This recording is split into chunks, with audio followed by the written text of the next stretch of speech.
How you doing, Al? I'm really well, Sam. Thanks very much. How are you, mate?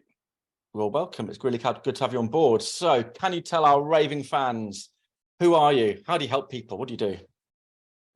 That's a great place to start. in 1 minute. Yes, my name is Al Tepper. I run TepFu and I turn business leaders into marketing leaders.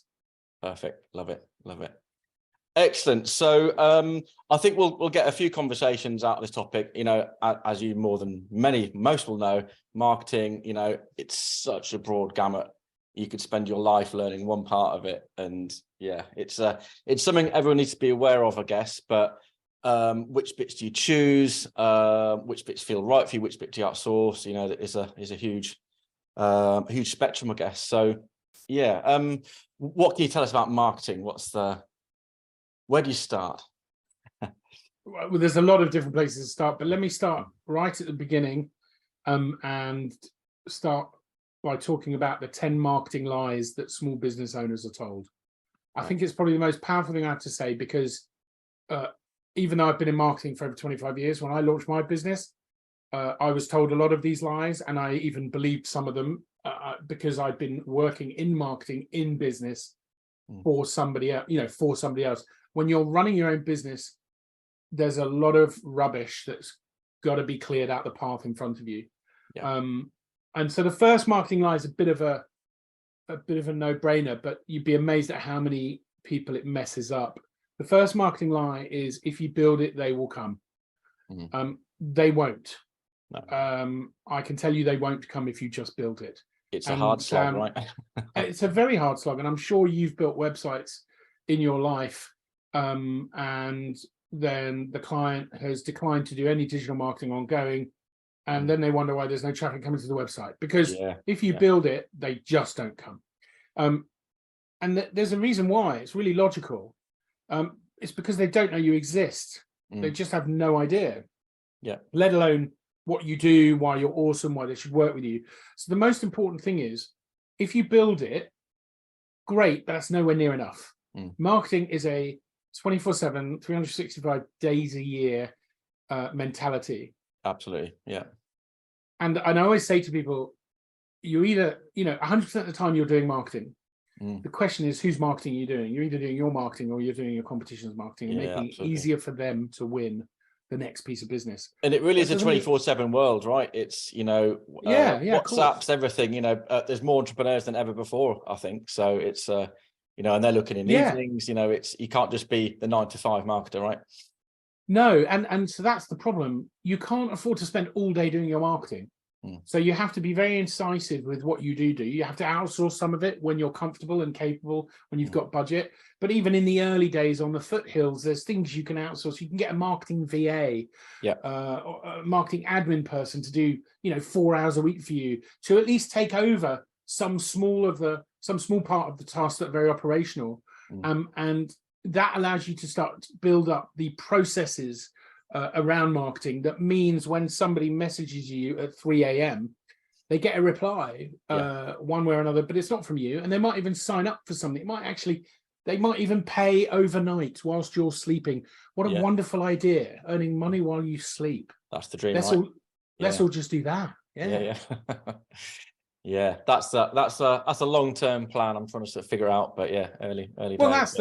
I think that's what, look, no one gets into business to run a business. We get into business to pay our bills, to enjoy our life, to do the work we want to do, to work with people we want to work with.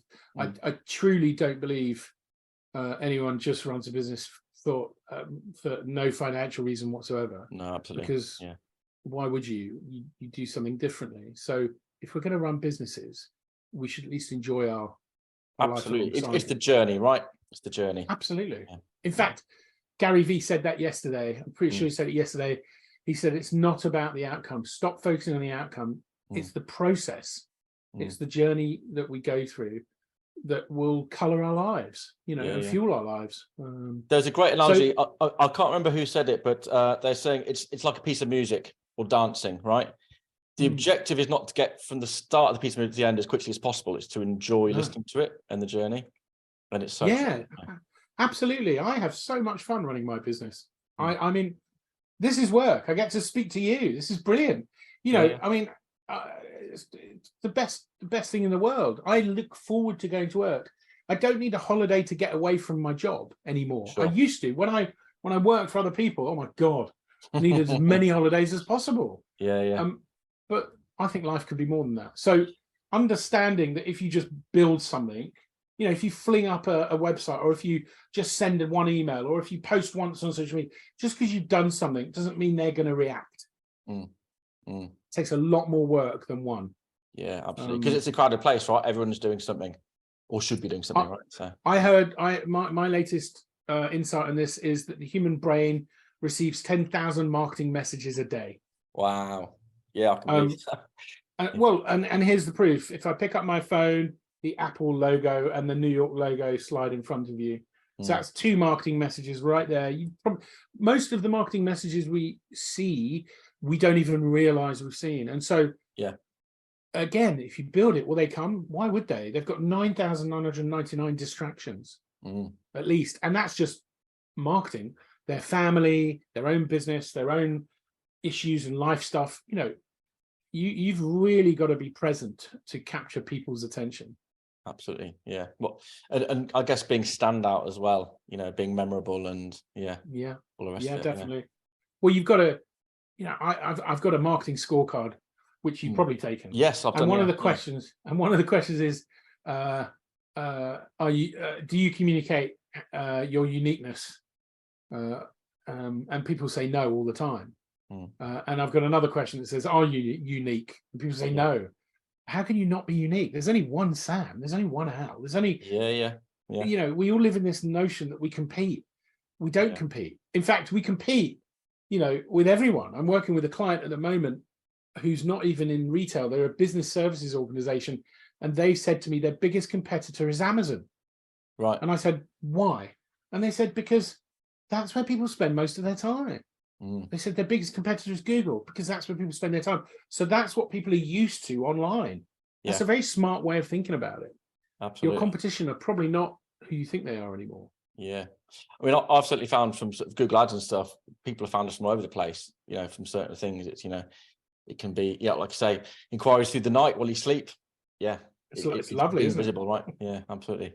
Nice. Okay, excellent. What's the second commandment of the second is if you launch it, they'd support you. They didn't. It's a classic. Yeah. Everyone, before you launched your business, whoever's watching this, before you launched your business, remember how your family and friends said, "Oh, it's a brilliant idea, Al. Yeah, I'd buy that. Yeah, thanks, Al. Let me know when it goes live, Al." Yeah. And then you go live and you tell them all, and it's just crickets. and you think, did the message send? Yeah. And you call up your mate and say, "John, did you get my message? I don't think anyone saw it because nobody's done anything." And John says, "Mate, I've been in meetings all afternoon." The reality is they won't support it when you launch. Not because they don't want to, but because they're busy. They've got distracted. Again, it's like point one. Just because you launched a business doesn't mean I'm going to stop what I'm doing and focus on you for the next month. If you're lucky, I'll like your page. Yeah. If you're lucky, I'll see 1 or 2 of your posts over the next month, because the algorithm doesn't want me to see it all anyway. So even if you posted, once a day, every day, there's no guarantee I'm going to see the content. No, absolutely. And also I'm aware of how important it is to support, your friends and family and business. And I'll just go through LinkedIn, Facebook, whatever. I'll just default like stuff. If my friends have posted something they've done or their business, I'll just like it. And I had a phone call quite recently saying, "Oh, what do you think of that post I put up?" I was like, "What post?" "Oh, you liked it." I was like, "Oh, I didn't actually read it. I'm just supporting you, mate, but I will go back and read that now." And we had a good conversation about it. Great. That kind of worked in a weird kind of way, but but that's the reality. That's the reality. 100%. That's the reality. 100%. Yeah. You're on your own. When you launch a business, you're on your own. And the sooner you realize that, the better. Now, you can get help. That doesn't mean you can't get help. But when you go to bed at night, you're the only person caring about your business. It doesn't matter who you love, who loves you. Nobody else is caring about anybody else's business. Absolutely. Because we've barely got the brain space to care about our own. So the sooner people understand they're on their own, and that means they need to be as visible and as present and as relevant and as resonant as possible where their customers are. The sooner you get that, the quicker you'll get marketing. Marketing isn't well, I posted something on social media once, but nothing happened. That's Right, not yeah, marketing. yeah. That's just firing a bullet randomly into the night and That's it. praying. You're not going to Yeah, get yeah, anywhere. yeah. Excellent, excellent. Mm. Yeah, I spent well, be 2 years this year running events, you know, from pre-Facebook, you know, when forums were a thing, when MySpace was a thing, and you know, they're like, yeah, I can't wait for this, can't wait. On the actual night, where are they? No Not one there. shows up. Yep. You know, and they're like, yeah, we should book this DJ, book that person. We booked them, they're not there. It's like, Well, that's a great example of the problem. yeah, You know, and we've all been, you know, we've all been victim to that, where we take it on ourselves to organize something and none of our mates care. I mean, how maddening.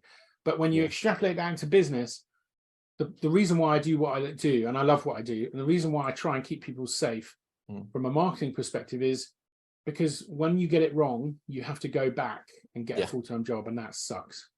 absolutely. It's No got one to wants work, to go right? back. Yeah. No one. I mean, you know, the thought of going back and driving a cubicle and making somebody else money just fills me. I think I'd rather, you know, live under a bridge. You know, I mean, it's that classic thing. You start a business to live life on your own terms, and you know all the rest of it. And you end up working more hours for less money in the early days. You know, well, at the breaking start, it out of that, right? Yeah. I think you've got to hustle a lot and work hard, but Yeah, a lot of it is working out what the business is. You know, what you want it to be. Yeah. The trap a lot of early business owners fall into is saying yes to everything. And actually that's great for short-term cash flow and revenue, but it's really bad for defining yourself and positioning yourself, because you become a bit of everything. You know, you say yes to everything for the revenue. But the reality is, you need to be specialists at something. If you do everything, nobody really knows what you do. Absolutely. But if you're good at one thing, you know, if you're good at one thing, then everybody knows what you do. And that people, especially when you start a business, people really struggle with the idea of, you know, targeting in, focusing, niching. People really, you know, but if I niche, am I going to lose other customers? No, you're not going to lose it. Why would you lose a customer? It's actually more reason for them to go with you, because they now understand you're good at that for that group of people. Yeah. Therefore, you're likely to be good at it for me too. Yeah. No brainer. Yeah, that was a very conscious decision we had. You know, when we started, we did brand. We didn't even do websites at the very start. But it's a brand, anything around branding and design. You know, graphic design. Then we got more into websites. Then Canva came along. So it's kind of we shift things around, and now we've just built partnerships with people like yourself. We've got our SEO partner Spring Hill, so we could focus on what we're good at and partner with the rest. So we can still offer it all, but we link the people up. And it's just like, look, we can help you make this a reality, but speak to Al for this, speak to Chris for this, we'll do this bit. And just being clear on that. Yeah, and I think that's the best way. Collaborative, you know, the collaborative approach is essential, because the reality is, and I've been in marketing long enough to know that if you want everything in-house, skilled, under one roof, you're going to pay a hefty premium for that. And the reason for that is that to attract the right talent, if you're a marketing agency and you want to be genuinely full service in-house, do everything, and you've got them in-house, not partnering up with people, you're going to need a very decent office in a very decent location. You're going to need a foosball table. You're probably going to need an omelette, definitely going to need an omelette station, and all of those, and all of those perks to attract and retain talent increase the overhead. So your cost is definitely going up. Whereas when you work with a smaller agency that specializes, like D-Type, who can bring in the partners as and when, you're still able to keep the budgets, I would say, affordable in the SME world. Yeah, I mean, I need to know a little bit about all the peripherals, enough to say, look, you need to have this conversation now. You know, funnily enough, you say omelette station. I'm gonna call out, shout out a client and a friend. He bought the name Omelette Station years ago. He's got the domain, really. Never done anything other. So right, I'll have that's that. Got to be. So, that's got to be worth something. OmeletteStation.com. I mean, that's got to be worth something to someone. I can't believe it. Absolutely. Yeah, awesome. Thank you so much, Al. Let's wrap it up there. We've got a few more to go through. Fascinating. This is really fascinating. You know, I say marketing is such a huge space, and it can be so confusing. And people, there's the have a go thing, and it's like, actually, right, let's do it properly. So awesome. Well, yeah, I can't wait to tell you more, and I look forward to the ongoing chat. Sam, thank you for inviting me. Thank you. Cheers, Al. Catch you soon, mate. See you See you later. Bye. Cool, Al. So, how can the people find you? Well, there's two ways. First of all, I'm blessed with a very unique name, and it's down there. Type that into Google, I pretty much own the first page. But Excellent. more importantly, if anybody would like me to build them a free marketing campaign, they can join me on my next 5-day free challenge. And if they show up for 15-20 minutes a day over those 5 days, I will build them a free marketing campaign. And all they need to do is go to marketing5daychallenge.com, marketing5daychallenge.com, and the 5 is a number 5, and register for the next 5-day challenge. And I'll be happy to build them a marketing campaign. Excellent. And I've been on it myself, and I can wholly say it's awesome. Yeah, I've got so much out of that. So excellent. Cheers, Al. Till next time. Cheers. Thanks.